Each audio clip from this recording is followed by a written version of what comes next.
ನಮಸ್ಕಾರ, ಆರ್ ದೇಶ್ ನ್ಯೂಸ್ಗೆ ಸ್ವಾಗತ. ನಾನು ಜ್ಯೋತಿ ಕೃಷ್ಣ. ಇದೀಗ ಹೆಡ್ಲೈನ್ಸ್. ರಾಜಲಬಂಡ ಗ್ರಾಮದಲ್ಲಿ ಜಾನುವಾರುಗಳಿಗೆ ಕುಡಿಯಲು ಮೀಸಲಿಟ್ಟಿದ್ದ 30 ಎಕರೆ ಕೆರೆಯನ್ನ ಭೂಗಳ್ಳರು ಒತ್ತುವರಿ ಮಾಡಿದ್ದಾರೆ. ಮಾಜಿ ಕೇಂದ್ರ ಸಚಿವ ಮತ್ತು ಸಂಸದರಾಗಿದ್ದ ಅನಂತ್ ಕುಮಾರ್ ಹೆಗಡೆ ಅವರಿಗೆ ಗುಜರಾತ್ ಇಂಡಸ್ ವಿಶ್ವವಿದ್ಯಾಲಯದಿಂದ ಗೌರವ ಡಾಕ್ಟರೇಟ್ ಘೋಷಣೆ. ಕಾರವಾರ ಪ್ರಖರ ಹಿಂದುತ್ವವಾದಿ ಮಾಜಿ ಕೇಂದ್ರ ಸಚಿವ ಸಂಸದರಾಗಿದ್ದ ಅನಂತ್ ಕುಮಾರ್ ಹೆಗಡೆ ಅವರಿಗೆ ಗುಜರಾತ್ ಇಂಡಸ್ ವಿಶ್ವವಿದ್ಯಾಲಯದಿಂದ ಗೌರವ ಡಾಕ್ಟರೇಟ್ ಪದವಿ ಘೋಷಣೆ ಮಾಡಲಾಗಿದೆ. ಗ್ರೀನ್ ನ್ಯಾನೋ ಟೆಕ್ನಾಲಜಿ ಕುರಿತಾಗಿ ಮಾಜಿ ಸಂಸದ ಅನಂತ್ ಕುಮಾರ್ ಹೆಗಡೆ ಅವರ ಕೆಲಸವನ್ನ ಗುರುತಿಸಿ ಗೌರವ ಡಾಕ್ಟರೇಟ್ ಅನ್ನ ಘೋಷಿಸಿದೆ ಎಂದು ತಿಳಿದು ಬಂದಿದೆ.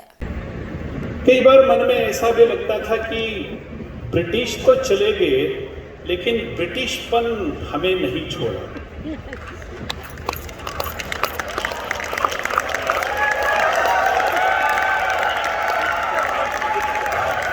पहली बार यहाँ आकर के ये महसूस हो रहा है कि मैं अपने देश में अपने ही देश के भाइयों के साथ ये कन्वोकेशन प्रोग्राम में मैं भाग ले रहा हूँ.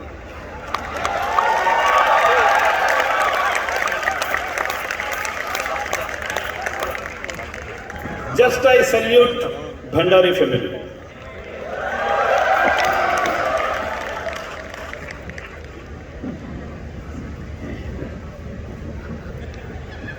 भाई, सर्टिफिकेट हमें एलिजिबिलिटी देता है, लेकिन जीने का जो अधिकार होता है वो संस्कार से आता है.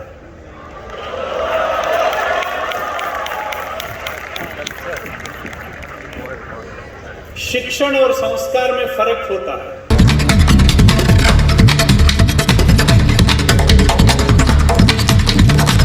ಇದೀಗ ಒಂದು ಬ್ರೇಕಿಂಗ್ ಬರ್ತಾ ಇದೆ.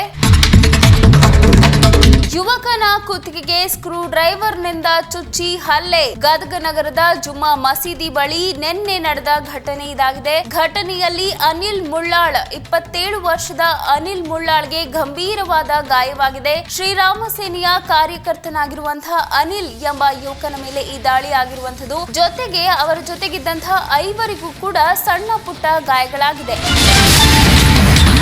ಅನಿಲ್ ಮುಳ್ಳಾಳ್ಗೆ ಧಾರವಾಡದ SDMಗೆ ದಾಖಲೆ ಮಾಡಿ ಹೆಚ್ಚಿನ ಚಿಕಿತ್ಸೆಯನ್ನ ನೀಡಲಾಗ್ತದೆ. ಚೇತನ್ ಮುಳ್ಳಾಳ್, ವಿನಾಯಕ ಮುಳ್ಳಾಳ, ಅಭಿಷೇಕ್ ಹರ್ಲಾಪುರ, ಕಿರಣ್ ಸಾಲಿಮಠ, ಶಾರುಖ್ ಮುಲ್ಲಾಗೆ ಗಾಯಗಳಾಗಿರುವಂಥದ್ದು. ಗಾಯಗೊಂಡ 5 ಗದಗ್ ಜಿಮ್ಸ್ ಆಸ್ಪತ್ರೆಯಲ್ಲಿ ಚಿಕಿತ್ಸೆಯನ್ನ ನೀಡಲಾಗ್ತಿದೆ. ಘಟನೆಗೆ ನಿಖರ ಕಾರಣ ಇನ್ನೂ ತಿಳಿದು ಬಂದಿಲ್ಲ. ಸದ್ಯಕ್ಕೆ ಸ್ಥಳಕ್ಕೆ ಗದಗ ಶಹಪುರ ಪೊಲೀಸರು ಭೇಟಿ ನೀಡಿ ಪರಿಶೀಲನೆಯನ್ನ ನಡೆಸಿದ್ದು, ಗದಗ ಶಹಪುರ ಪೊಲೀಸ್ ಠಾಣೆ ವ್ಯಾಪ್ತಿಯಲ್ಲಿ ಘಟನೆ ನಡೆದಿರುವುದರಿಂದ ಅಲ್ಲಿನ ಪೊಲೀಸರು ಈ ಒಂದು ಪ್ರಕರಣವನ್ನ ದಾಖಲಿಸಿಕೊಂಡಿದ್ದಾರೆ. ಘಟನೆಗೆ ಇದೀಗ ನಿಖರ ಕಾರಣ ತಿಳಿದು ಬಂದಿಲ್ಲ. ಆದರೆ ಗಾಯಗೊಂಡಂತ ಎಲ್ಲರನ್ನ ಕೂಡ ಗದಗದ ಜಿಮ್ಸ್ ಆಸ್ಪತ್ರೆಗೆ ಸೇರಿಸಿ ಚಿಕಿತ್ಸೆಯನ್ನ ನೀಡಲಾಗ್ತಿದೆ. ಇದು ಒಂದು ಭಯಾನಕ ಹಲ್ಲೆ ಅಂತಾನೆ ಹೇಳ್ಬಹುದು. ಸ್ಕ್ರೂ ಡ್ರೈವರ್ನಿಂದ ಆತನ ಬೆನ್ನಿಗೆ ಚುಚ್ಚಿರುವಂತದನ್ನ ನೀವೀಗ ದೃಶ್ಯಗಳಲ್ಲಿ ನೋಡ್ತಾ ಇದ್ದೀರಾ. ದೃಶ್ಯಗಳಲ್ಲಿ ತುಂಬಾ ಕ್ಲಿಯರ್ ಆಗಿ ಕಾಣಿಸ್ತಾ ಇದೆ. ಆತನ ಕುತ್ತಿಗೆಯ ಭಾಗದ ಒಂದು ಕೆಳಭಾಗ ಏನಿರುತ್ತೆ, ಒಂದು ಭುಜಗಳ ಮಧ್ಯಭಾಗದಲ್ಲಿ ಇದನ್ನ ಚುಚ್ಚಿರುವಂತದ್ದು ಸ್ಕ್ರೂ ಡ್ರೈವರ್ನನ್ನ. ಇಂದು ಗಂಭೀರವಾಗಿ ಗಾಯಗೊಂಡಿರುವಂತದ್ದು ಅನಿಲ್ ಮುಳ್ಳಾಳ್ ಅನ್ನುವಂತಹ ಯುವಕನಿಗೆ 27 ವರ್ಷವಾಗಿತ್ತು. ಈ ಹುಡುಗ ಶ್ರೀರಾಮ ಸೇನೆಯ ಕಾರ್ಯಕರ್ತನಾಗಿರುವಂತಹ ಅನಿಲ್ ಎಂಬ ಯುವಕನ ಮೇಲೆ ಈ ಗಂಭೀರ ದಾಳಿಯಾಗಿದೆ. ದಾಳಿಗೆ ಒಳಗಾಗಿರುವ ಎಲ್ಲರನ್ನೂ ಕೂಡ ಇದೀಗ ಗದಗದ ಜಿಮ್ಸ್ ಆಸ್ಪತ್ರೆಯಲ್ಲಿ ಚಿಕಿತ್ಸೆಗೆಂದು ದಾಖಲು ಮಾಡಲಾಗಿದೆ. ಮಾನ್ವಿ ತಾಲೂಕಿನ ರಾಜಲಬಂಡ ಗ್ರಾಮದ ಸರ್ವೆ ನಂಬರ್ 47 ಮತ್ತು 48ರಲ್ಲಿ ಜಾನುವಾರುಗಳಿಗಾಗಿ ಕುಡಿಯುವ ನೀರನ್ನ ನೀಡಲು ಸರ್ಕಾರ ಜಮೀನನ್ನ ಮೀಸಲಿಟ್ಟಿತ್ತು. ಆದರೆ ರಾಜಲಬಂಡ ಗ್ರಾಮದ ಕೆಲ ಬಲಾಢ್ಯರು ಕೆರೆಯನ್ನ ಒತ್ತುವರಿ ಮಾಡಿದ್ದಾರೆ ಅಂತ ಗ್ರಾಮಸ್ಥರು ಆರೋಪಿಸುತ್ತಿದ್ದಾರೆ. ಮಾನ್ವಿ ತಹಶೀಲ್ದಾರ್ ರಾಜು ಫಿರಂಗಿ ಹಾಗೂ ಕೂಡಿನಾಡ ತಹಶೀಲ್ದಾರ್ ರಾಜು ಫಿರಂಗಿ ಅವರು ಭೂಗಳ್ಳರ ವಿರುದ್ಧ ಕ್ರಮ ಜರುಗಿಸದೇ ಇರುವುದರಿಂದ ಜಾನುವಾರುಗಳಿಗೆ ಕುಡಿಯಲು ನೀರಿಲ್ಲದ ಕಾರಣ ಪುರಾತನ ಕಾಲದ ಕೆರೆ ಮಾಯವಾಗೋದು ಗ್ಯಾರಂಟಿ ಎಂದು ರಾಜಲಮಂಡ ಗ್ರಾಮದ ಮುಖಂಡ ನಡ್ಡಿ ಭೀಮಣ್ಣ ಆರೋಪಿಸಿದ್ದಾರೆ. ಭೂಗಳ್ಳರ ವಿರುದ್ಧ ರಾಯಚೂರು ಜಿಲ್ಲಾಡಳಿತ ಕ್ರಮ ಜರುಗಿಸದೆ ಹೋದರೆ ಮುಂದಿನ ದಿನಗಳಲ್ಲಿ ಬೀದಿಗಿಳಿದು ಹೋರಾಟ ಮಾಡಲಾಗುವುದು ಎಂದು ಎಚ್ಚರಿಸಿದ್ದಾರೆ. ಈಗ ಮತ್ತೆ ಹೆಂಗ್ ಸರ್ ಹೆಂಗ್ ಮಾಡ್ಬೇಕು ಸರ್? ಅದ್ರ ನಮ್ಮಲ್ದಾಗ ಬಿಡಬಾರ್ರ ಪೈಪ್ ನೀವು ಎಲ್ಲ ಇಟ್ಕೊಂಡು ಕಡಿಗೆ ಬಿಡ್ರಿ ಅಂತ ಹೇಳಿ ಸರ್. ಮತ್ತೆ ನಮ್ಮ ಕಡೆಗೆ ಇಲ್ಲದಲ್ಲಿ ಬಂದಿಟ್ರ ಪೈಪ್. ನೀವು ಸರ್ಕಾರಕ್ಕೆ ಹೇಳಿದ್ರೆ? ಸರ್ಕಾರ ಕೇಳಿದ್ವಿ, AC DC ಎಲ್ಲರೂ ತಿಳಿಸ್ತೀವಿ ಸರ್.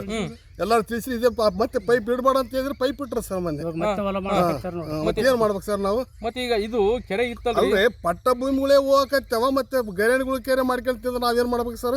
ಸರ್ಕಾರದವ್ರು ಏನ್ ಮಾಡ್ತಾರೆ ಸರ್? ಎಲ್ಲರೂ ಕೊಟ್ಟಿವಿ, ಏನ್ ಮಾಡವಲ್ರು.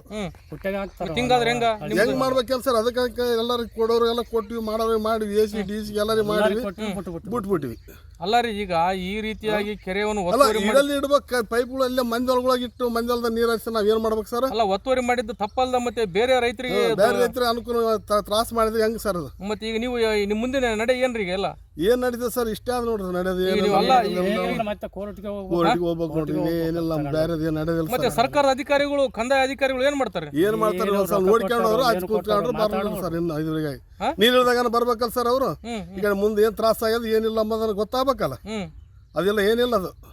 ಯಾದಗಿರಿ ಜಿಲ್ಲೆಯ ಹುಣಸಗಿ ತಾಲೂಕಿನ ವಜ್ಜಲ್ ಗ್ರಾಮದಲ್ಲಿ ಕಳೆದ ಒಂದು ವಾರದಿಂದ ಕುಡಿಯುವ ನೀರು ಕಲುಷಿತವಾಗಿ ದಿನನಿತ್ಯ ಸಾರ್ವಜನಿಕರು ಆಕ್ರೋಶವನ್ನ ಹೊರಹಾಕಿದ್ದಾರೆ. ಯಾದಗಿರಿ ಜಿಲ್ಲೆಯ ಹುಣಸಗಿ ತಾಲೂಕು ವಜ್ಜಲ್ ಗ್ರಾಮದಲ್ಲಿ ಕಳೆದ ಒಂದು ವಾರದಿಂದ ಕುಡಿಯುವ ನೀರು ಕಲುಷಿತವಾಗಿ ದಿನನಿತ್ಯ ಸಾರ್ವಜನಿಕರ ಮನೆಗಳಿಗೆ ಸರಬರಾಜು ಮಾಡುತ್ತಿರುವುದರ ಪರಿಣಾಮದಿಂದಾಗಿಯೇ ಕೆಲ ಮನೆಗಳಲ್ಲಿ ಈಗಾಗಲೇ ಹಿರಿಯರಿಗೆ ಮತ್ತು ಮಕ್ಕಳಿಗೆ ಅನಾರೋಗ್ಯದಿಂದ ಬಳಲುತ್ತಿದ್ದು, ಇನ್ನಷ್ಟು ಗಂಭೀರತೆಗೊಳ್ಳುವ ಮುನ್ನ ಸರಿಪಡಿಸಿ, ಇಲ್ಲವಾದಲ್ಲಿ ಇಡೀ ಗ್ರಾಮವೇ ನಾನಾ ರೋಗಗಳಿಗೆ ತುತ್ತಾಗುತ್ತದೆ ಎಂದು ಗ್ರಾಮಸ್ಥರು ಎಚ್ಚರಿಕೆ ನೀಡಿದರು. ಸಂಬಂಧಪಟ್ಟ ಗ್ರಾಮ ಪಂಚಾಯಿತಿ ಅಭಿವೃದ್ಧಿ ಅಧಿಕಾರಿಗಳಿಗೆ ತಿಳಿಸಿದರೂ ಕೂಡ ಸರಿಪಡಿಸಿಲ್ಲ ಎಂದು ಗ್ರಾಮಸ್ಥರು ಆಕ್ರೋಶ ಹೊರಹಾಕಿದ್ದಾರೆ.